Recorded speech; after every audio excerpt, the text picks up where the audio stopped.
Assalamualaikum dan selamat sejahtera. Grup kami akan membincangkan tentang isu kerelevanan sekolah vernacular di Malaysia. Di sini, saya sertakan nama-nama ahli grup saya.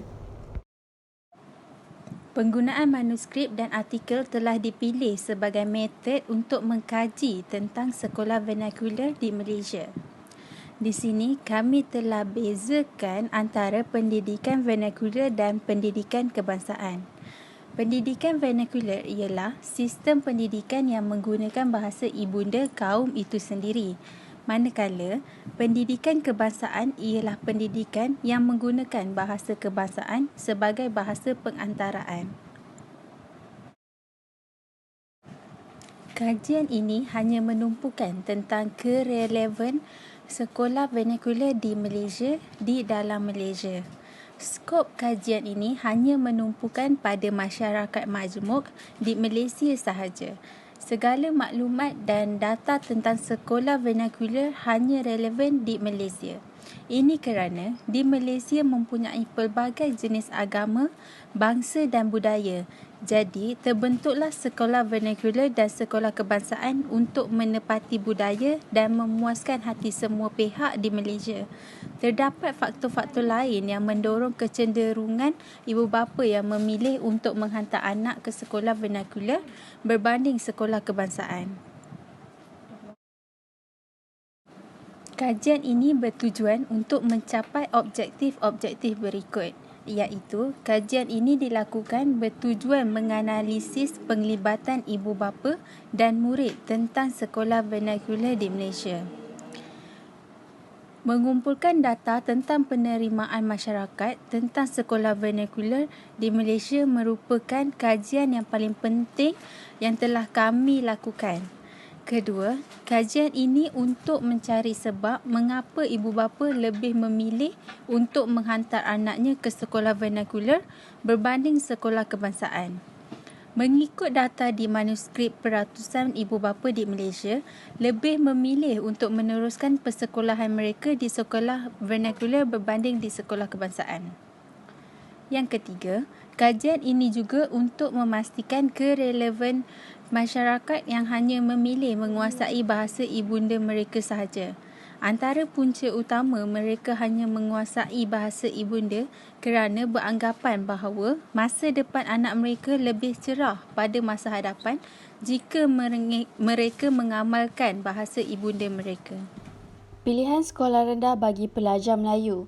Antara sebab ibu bapa menghantar anak ke sekolah jenis kebangsaan Cina kerana memikirkan masa depan mereka. Alasannya adalah akan mendapat peluang lebih baik untuk mendapat pekerjaan apabila mereka dewasa kelak. Kelebihan belajar bahasa kedua juga adalah kerana orang akan rasa terkejut bila mereka tahu kita boleh bertutur dalam bahasa Cina. Majoriti pelajar Melayu memilih sekolah kebangsaan atas sebab berdekatan dengan rumah dan lebih mementingkan bahasa ibunda. Dan bagi orang Islam pula adalah kerana budaya Islam itu sendiri. Contohnya, sekolah kebangsaan akan mengadakan bacaan Yasin pada setiap himpunan hari Jumaat. Pilihan sekolah rendah bagi pelajar India. Antara sebab mereka memilih sekolah kebangsaan jenis Tamil adalah kerana pilihan ibu bapa yang mengutamakan pendidikan bahasa ibunda iaitu bahasa Tamil. Hal ini juga kerana ingin menimbulkan minat terhadap belajar bahasa Tamil atau bahasa ibunda sendiri dengan lebih mendalam. Juga dengan cara yang betul agar rasa selesa bersama dengan pelajar India. Ia juga kerana ingin mengikut jejak abang dan kakak yang sedang belajar di sekolah jenis kebangsaan Tamil. Mereka juga turut belajar budaya sendiri melalui bahasa ibunda. Manakala 20% pelajar India pula memilih sekolah jenis kebangsaan Cina sebagai pilihan sekolah rendah mereka. Antara sebab pelajar memilih sekolah kebangsaan Cina adalah kerana ingin mempelajari dan menguasai bahasa Cina. Hal demikian kerana ibu bapa yakin bahawa mereka boleh mengajar sendiri anak-anak mereka dalam bahasa Tamil dan bahasa Melayu. Sebab utama pelajar India memilih sekolah kebangsaan ialah bagi memudahkan proses mereka ke sekolah menengah kelak. Pilihan sekolah rendah bagi pelajar Cina. Majoriti pelajar Cina memilih untuk belajar di sekolah jenis kebangsaan Cina atas pilihan dan kemahuan ibu bapa. Kebanyakan semua adik-beradik mereka belajar di sekolah jenis kebangsaan Cina. Ibu bapa mereka mempunyai pandangan bahawa bahasa Cina adalah sangat penting untuk masa depan mereka. Majoriti pelajar Cina tiada kesukaran dalam bertutur atau berkomunikasi di sekolah menengah kebangsaan. Hal ini kerana mereka sudah biasa bergaul dengan pelajar Cina dan Melayu di sekolah jenis kebangsaan Cina. Jadi tidak ada kesulitan dari segi pergaulan dan pertuturan. Dapatan kajian. Pilihan sekolah rendah bagi pelajar India. 50% pelajar berbangsa India memilih sekolah jenis kebangsaan Tamil, manakala 30% pelajar berbangsa India memilih sekolah jenis kebangsaan Cina dan hanya 20% memilih sekolah kebangsaan. Manakala pilihan sekolah rendah bagi bangsa Cina, berdasarkan Raja, 80% pelajar berbangsa Cina memilih untuk bersekolah di sekolah jenis kebangsaan Cina, manakala 20% pelajar berbangsa Cina memilih untuk bersekolah di sekolah kebangsaan. Hal ini menimbulkan bangsa Cina yang tidak fasih berbahasa Melayu. Seterusnya, pilihan sekolah rendah bagi bangsa Melayu. Berdasarkan Raja, 80% pelajar berbangsa Melayu memilih untuk bersekolah di sekolah kebangsaan, manakala 20% lagi memilih untuk bersekolah di sekolah jenis kebangsaan Cina. Sesetengah pelajar berbangsa Melayu memilih untuk bersekolah di sekolah jenis kebangsaan Cina atas sebab keinginan untuk menguasai bahasa Cina sebagai bahasa kedua. Banyak faktor yang telah menjadi punca dan alasan mengapa isu pemansuhan sekolah vernakular dibangkitkan. Salah satunya berkaitan dengan cadangan penubuhan sekolah wawasan. Sekolah wawasan ialah sekolah rendah yang berkonsepkan belajar bersama-sama dalam satu kawasan yang sama tanpa mengira etnik atau agama. Di bawah konsep ini, 2 atau 3 buah sekolah rendah berlainan aliran akan ditempatkan dalam kawasan yang sama. Tujuan dan matlamat sekolah wawasan adalah untuk mewujudkan perpaduan dalam kalangan murid-murid yang berbagai bangsa dan latar belakang. Namun begitu, kebanyakan etnik Cina dan India membantah pelaksanaan sekolah wawasan kerana mereka percaya bahawa sekolah wawasan akan menghadkan penggunaan bahasa ibunda masing-masing di sekolah. Seterusnya, cabaran dalam pendidikan dan bahasa. Kepelbagaian sistem pendidikan mempunyai kaitan rapat dengan kesepaduan sosial di negara ini, terutama dari segi penggunaan bahasa pengantar dan kurikulum. Setakat ini, kepelbagaian tersebut tidak banyak menimbulkan masalah kepada sistem pendidikan negara. Namun, cabaran terhadap pelaksanaan sistem tersebut memang tidak dapat dielakkan, terutamanya antara pendidikan kebangsaan dengan pendidikan vernakular. Untuk penyelesaian bagi isu ini, kerajaan haruslah mengkaji semula Undang-Undang Pendidikan Negara kerana isu berkenaan sekolah vernakular telah menjadi satu isu yang sering diperkatakan. Perbincangan di dalam parlimen hanya berakhir dengan pergaduhan, iaitu digantung tidak bertali dan tiada penyelesaian serta kesepakatan yang dicapai. Sekolah wawasan merupakan satu langkah yang bijak untuk diambil oleh kerajaan bagi menyatupadukan rakyat yang berbilang bangsa di negara ini.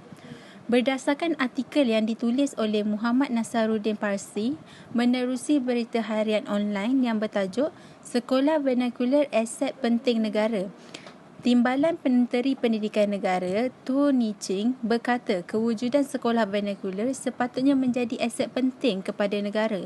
Sambungnya lagi, kewujudan sekolah berkenaan menunjukkan keunikan Malaysia yang perlu dipertahan oleh semua rakyat tanpa mengira kaum dan etnik. Keunikan sesebuah kaum itu tidak hanya perlu ditunjukkan pada sekolah vernakular, tetapi ada lagi pelbagai cara untuk menunjukkan keunikan kaum di Malaysia seperti makanan, adat, tarian, perayaan dan sebagainya. Seterusnya, kerajaan haruslah memberi penjelasan kepada ibu bapa pelajar India dan Cina tentang penggunaan bahasa ibunda mereka yang masih dibenarkan di sekolah kebangsaan. Di dalam dasar pendidikan kurikulum standard sekolah rendah, telah mempunyai pelajaran bahasa Cina dan bahasa Tamil yang boleh dipelajari oleh mereka, di samping mempelajari bahasa Melayu dan bahasa Inggeris. Maka tidak ada alasan sekiranya mereka risau akan penggunaan bahasa ibunda mereka di sekolah. Akhir sekali, Setiap kaum haruslah memahami tindakan kerajaan yang ingin menggunakan hanya satu sistem pendidikan yang menyatupadukan rakyat berbilang kaum seperti di Malaysia.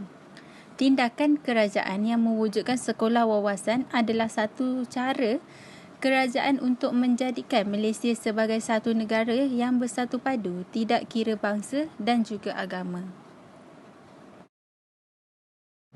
Rumusannya, berdasarkan kajian yang telah dijalankan, majoriti pelajar memilih sekolah vernacular kerana penguasaan bahasa ibunda mereka sendiri. Situasi ini adalah wajar kerana setiap kaum ingin menggunakan bahasa ibunda mereka sebagai bahasa sehari-hari. Tetapi, adakah dengan adanya sekolah yang memisahkan kaum akan menyatupadukan rakyat? Tentunya tidak. Penggunaan satu bahasa seperti bahasa pengantaraan di sekolah bukanlah bermaksud kaum India dan Cina tidak boleh menggunakan bahasa ibunda mereka. Ini kerana mereka boleh menggunakan bahasa ibunda mereka ketika bersama rakan-rakan dari kaum yang sama ataupun ketika mengikuti pelajaran bahasa ibunda mereka.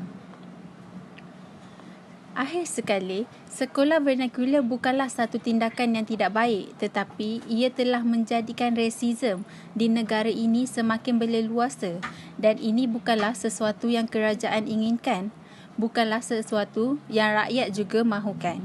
Keadaan ini telah pun menjadi serius ketika rusuhan kaum yang telah terjadi pada 13 Mei 1969 hanya 6 tahun setelah pembentukan Malaysia. Ini menunjukkan betapa kurangnya rasa hormat antara kaum-kaum di Malaysia.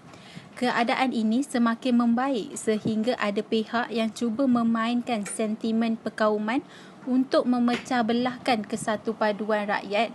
Maka kerajaan dan rakyat haruslah berganding bahu untuk membasmi puak-puak yang ingin menghancurkan keharmonian negara.